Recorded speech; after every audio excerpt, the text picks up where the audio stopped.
Hi, welcome to the award-winning Ed Brown Show. Once again, outstanding guest. I hope you had a nice holiday and everything. Didn't need too much, that type of thing, but you did enjoy it. Well, we have a guest from out of town, from Milford, Delaware, Dr. Brenda Lucas.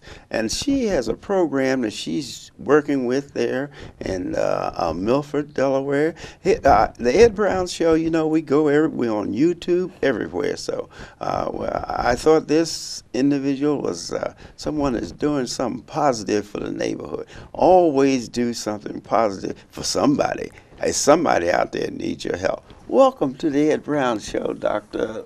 Brenda Lucas, pastor of the Tabernacle of Faith Church there in Milford. Tell us, how did you get involved with this? After many years of running from it, I just decided to give in. There was a lot of need for pastors to have someone that they could come to that they wouldn't feel abused by. So they kept coming to me and coming to me. And because I wasn't established, I really didn't feel I had anything to give or to offer them. Right. So I went ahead and established myself last year so that I could be available to. And you travel along the East Coast. Tell us just the types of things that you're doing now. Through the church, Tabernacle of Faith, we have a clothing closet where we try to provide clothing and also blankets to people who are in need. Lots of people don't have money to buy clothes. They need to go to job interviews or different other things of business nature, and they have nothing appropriate to wear. So we try to give clothes that are gently worn. Well, you were talking about, you met my son and he was telling you, and you were giving some kind of help to, tell us about that. Well, I met your son at one of my church members' homes. I was giving some advice or counseling to a couple that were dating, and he became intrigued. He came, joined in the conversation. I got two sons and one daughter. They do a tremendous job in finding guests for the show, to the point that I've received numerous awards for the last 15 years. All right. You know what I mean? So I'm just saying, that it's great to have individuals that are doing positive things, and that's what I stress, is to give back to the community, And I was interested when he told me about you. I said, I got to have Dr. Lucas on the show. Okay, well, just tell me some of the things that you're doing and things you want to do in the future. As I said, we're trying to get the clothing closet going. Also a program that I'm calling Program Mustard Seed. We're trying to give out blankets. We have lots of homeless in the area, even if you don't see them. With the weather getting cold, trying to keep them warm. The church also is trying to reach out into the community to get people who have weapons that they'd like to discard and get out of their homes. We are a place where they can come drop those things off, and we work with the Milford Department or Police Department to give those weapons over immediately to them.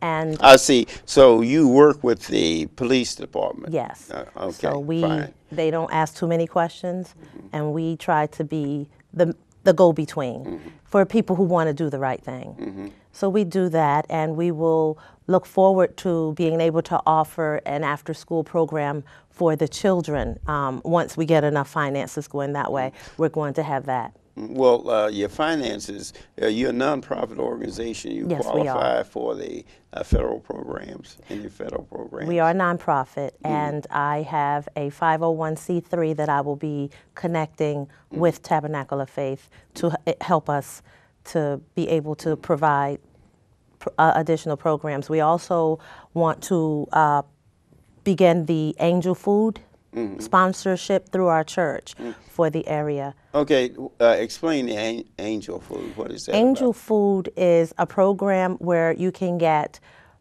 usually it's for small families, you can get groceries at a discounted price. Oh, I see. And you order it, it comes to the church, you come to the church, you pick up your order, and then you go.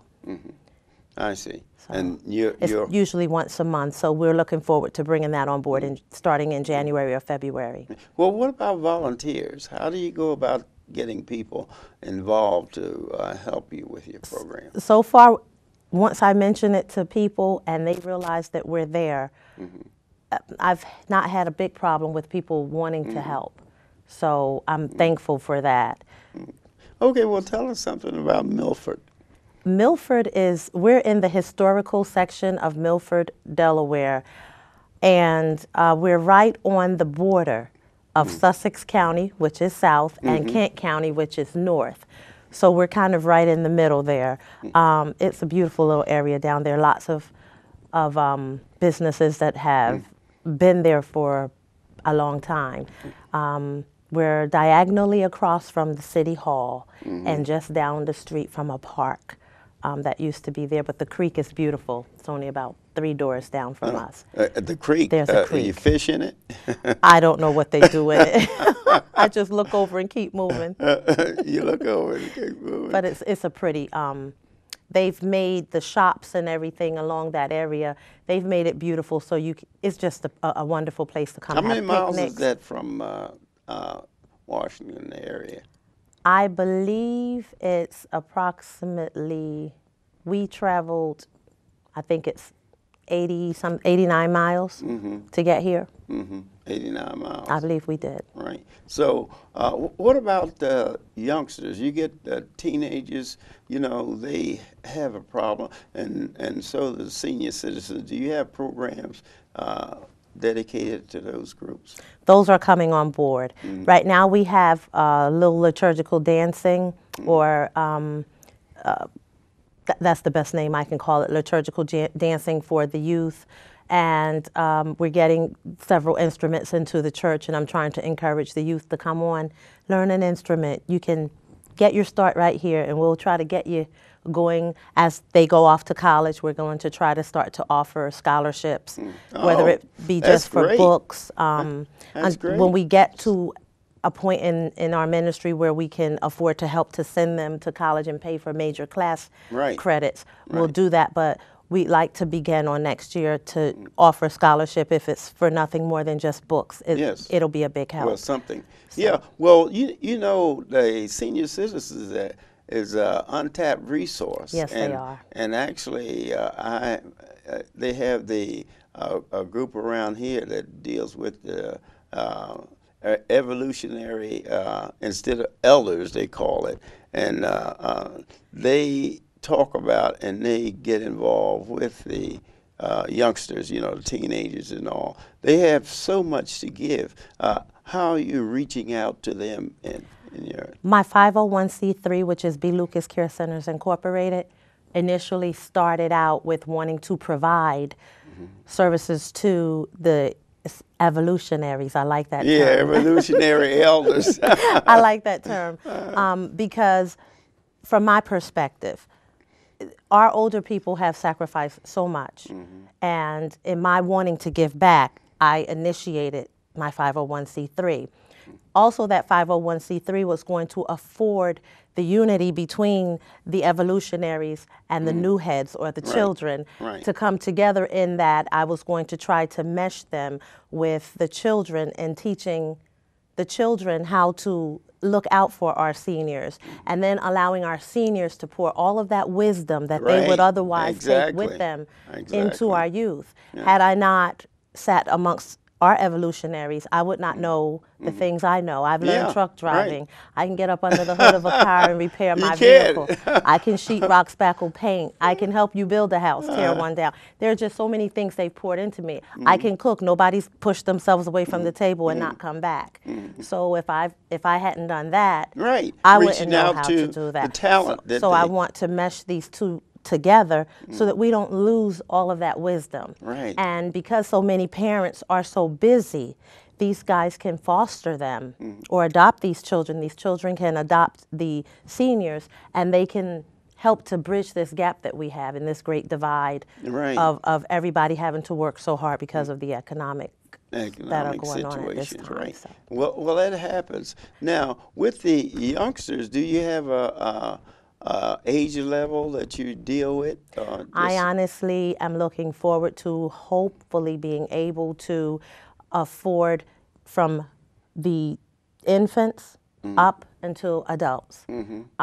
We have a program that we're launching out of the church for computer literacy, Now, where tell we're us trying to about teach that. the children as well as the seniors how to go Right. online. Well, there's a big gap there, but with the seniors and the teenagers can really help the seniors with Exactly. that Get with that online, gap. fill out a resume, go online, look for jobs. Right. Lots of people, I'm surprised, don't even know how to go online to Right. find how to put in job applications. They have no idea of what to do for a resume. So we're bringing that into, we have that program in our church as well, where we're trying to get With that the off the ground. computer. Yes. Well, I think that's up and coming program, and that will help really bridge that gap between the teenagers, and because the elders, they really don't, they're not in tune with the They're not as savvy. with the computer.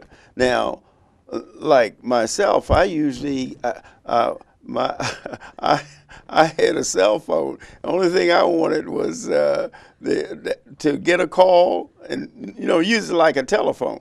And my grandson said, "Wait," Bob said, "Yeah." Said, "You can text, you can do this, you can do that, you can find out, and the information that that you can get using the computer is just outstanding. You can trace your family tree, and you can do all of that. Yes. A lot of that storing material with a computer. Whereas generally you have to write things down. Yes. This way, with the storing capacity of a computer, the evolutionary elders, that's a really a big step to bridge the gap of communication between the two.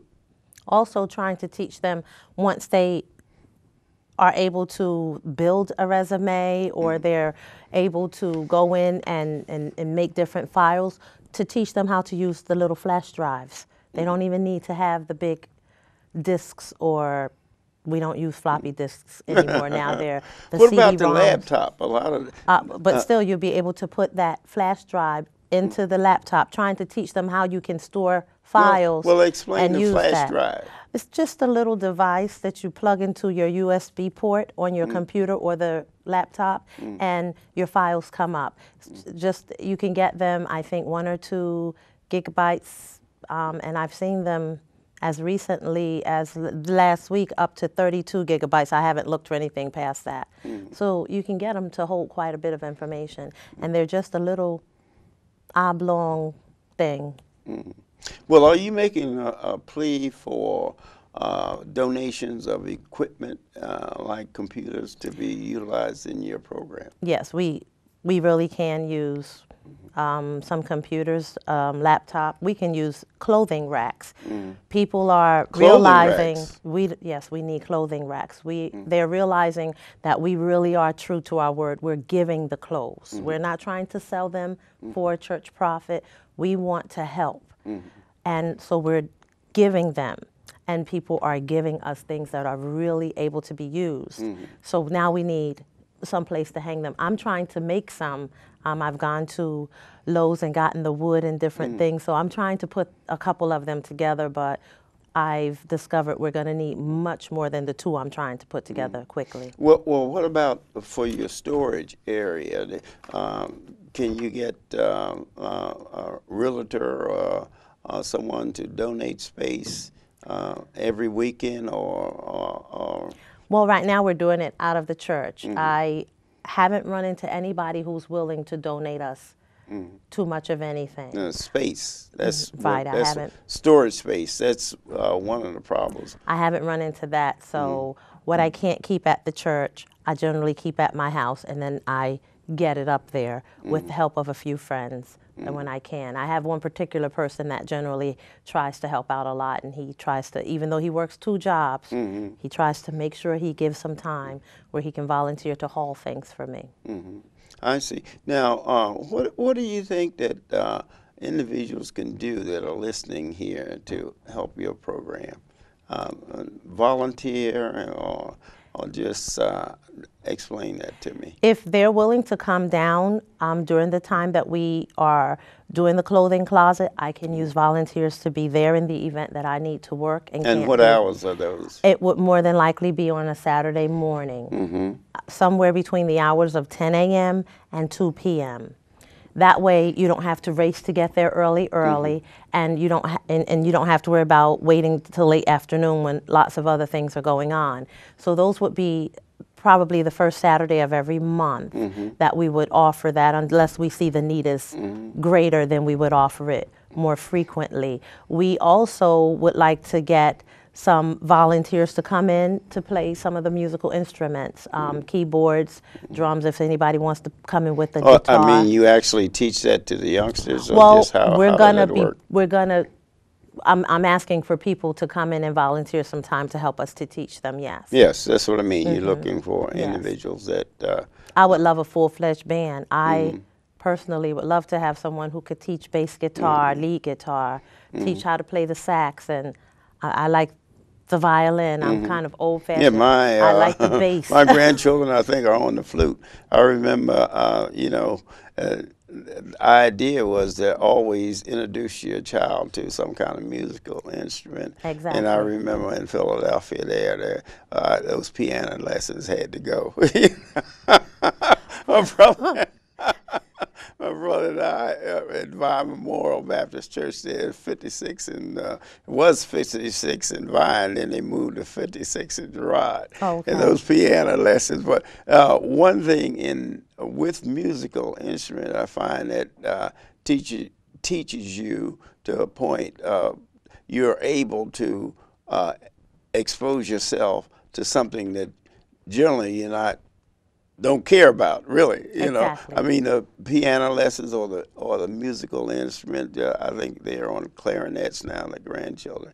But the idea, the tolerance that it develops with our youngsters is just outstanding. A lot of them play football, which I did, football, basketball, and things like that. You don't have to drag them. But those music lessons, well, tell me how are you working with the community churches in that area now? I have associated myself not just with the Chamber of Commerce of the Greater Milford area, but I've also associated myself with the Milford Interfaith Ministerial Alliance. It's MEMA for short. MEMA. I have associated myself with them, and it's actually interfaith, lots of pastors from different faiths that have come together to try to provide what the communities need. And I've attended just one of the gatherings, and I'm going to stay in touch with them. They're trying to accomplish some of the same things I'm trying to accomplish. Good. And I am reaching out to them, and they're reaching back, and we all seem to be encouraged by each other. Yeah. Speaking of reaching out, now your program it affects Milford and you say surrounding areas. Now, Yes. how far down south, north, east, and west do you actually operate? For myself, before I actually got the building that I'm housing the church in Milford, we started out in Magnolia. So we're affecting the Dover area. Yeah, that's what I was going to say. On down to as far as I believe is Georgetown, as far as down as Georgetown, I believe, and as far over as Harrington. Every state has a Georgetown. I know that's where my daughter is now, Georgetown, Kentucky. You know? And then we have a Georgetown in this area, Georgetown. Oh, really? And D.C. You know, the Georgetown University is right here. It must be a popular. Yeah, Georgetown. So you have a Georgetown up in Delaware too. Right. So we are affecting the Kent and Sussex County area. I'm hoping to. Delaware is only 3 counties wide, so I'm hoping to affect all 3 counties. But right now, we're just as far as Dover down to about Georgetown. Well, what about the colleges? How do you get them involved in it? I've not found my way in yet. You know, what about Delaware State? I haven't found my way in yet. No one seems to know. I'm going to keep plugging away, though. I'm very determined. Yeah, they have some colleges located there in what is it, Dover? Delaware State Delaware State. University, Yeah, right. Wilmington University. Yeah, I'm Del Tech. I'm trying to find my way into those two, see if they would like to join us. Well, what about utilizing the political system? You spoke of the county, the 3 counties. You have politicians that are running for those different positions, whether it's county exec or whatever. Just how do you bridge that gap where they can also qualify you for funds? I've attempted to get a meeting with the mayor of Milford a few times, and we've not been successful. He's had to do different things in different places, and then the elections came up, and since then it's just been a little difficult to catch up with him. With that organization, that ministerial organization you talk about, seemed to me they would have some influence on the political system. That's why I said now that I'm tied with them, I'm going to try again to find my way into a few of the politicians to see if they'd come on board to assist. Yeah, well, and they've agreed to come with me because there is unity in number and there's also strength in numbers. Right. Well, so we're going to try that. Well, that's what I was thinking, as far as the program is concerned. And your address is at 22 South Walnut Street, and that's in the business section of Milford, right? Yes. Okay, tell us a little bit of history of Milford. You want to give us? I'm not really that well versed on the history of Milford. I just know it's a historical area. Yeah, you were saying that's the part I wanted to find out. To the who was born there? I have no idea. Milford, generally any place that the name has a history to it. Yes, but I honestly, I'm the not Milford family maybe was there. I'm not going to fib well, to you. Well, I have no idea. A good example is DuPont. Everybody knows DuPont is in Wilmington. That's right. And DuPont name, and as far as the historical sites you have there, as far as I'm concerned, there's a hot dog stand there on, let's see, is that Route 202. Really? Yeah, I think they had a fire. I guess that's been there 30, 40 years. It's the same thing with, I was telling you about the Philadelphia Steak Shop in Claymont, Delaware. That's famous. We'll be finding that. We'll check it out. That's famous. They order sandwiches from there all the way down to North Carolina, Virginia Union. When I was going down to school, I would always stop there. In fact, we had some trips to Claymont because that was a great steel town, Claymont, Delaware. I didn't know how far that is away from Milford. Claymont, I want to say, is perhaps, what, about 35? 35 miles? 40? Yeah. It's not that far down the road to me, but see, I'm not from Delaware, so I'm trying to gauge. Lots of people say, well, it's way in Claymont. To me, Claymont is not that far. I would say it may take a good 30 minutes to get there from at the most, right. It only takes, let's see, an hour and a half from down here. Exactly. So I would say maybe 30 minutes. And that's on Route 13, and that's because of the lights. Right. Route 13 and Route 1. But I was thinking in terms of getting your church involved with the political system and with the church organization, because what you want to do is get volunteers. Yeah. See, that's the main thing that you're looking for now, isn't it? And yes, it is. And now that the elections are over and everybody's kind of allowed the dust to settle, again, as I say, going to attempt to find my way in. Okay. Now, tell us what do you have planned for the future as far as your program is concerned? I'm hoping to be able to find some land where we can offer community center so that we can get some of the youth. In Milford, there is no place for most of them to go. There is no transportation for most of them to get to where it is that may offer anything. So I'm hoping to be able to get enough land to have a community center put on there or put on the land for use by the public. Also to have some type of structured security that can help to maintain the order, because we don't want to have a place where the youth and seniors can come and then allow chaos to come. I also want to offer classes on things that aren't offered anymore. They don't offer home economics. You can't learn. That was an old subject, But home people- economics. When I was going to school, you know, the first thing, home economics, everybody had to take it. That wasn't an elective. You had to go to. I remember going to those cooking classes or whatever it is. In the home economics course or class, I want to offer everything from how to budget so that you can afford what you are spending, how to write checks, how to balance your checkbook, how to go grocery shopping and shop healthily. I'm a registered nurse. I believe in trying to stay healthy. Oh. Also, I like to, some people don't know how to clean the house and thoroughly clean it. People don't know how to separate laundry. They don't, you know, so I want to offer these things, teach them how to cook. It's not, home economics isn't just cooking, it's entailing the whole business of how to run a home. Right. So I wanted to offer those things as well. And that's another program where our evolutionaries Can come get in involved. to help out the youth. Okay, I want to thank you for being on the show and everything, Dr. Lucas, Brenda Lucas from Milford, Delaware.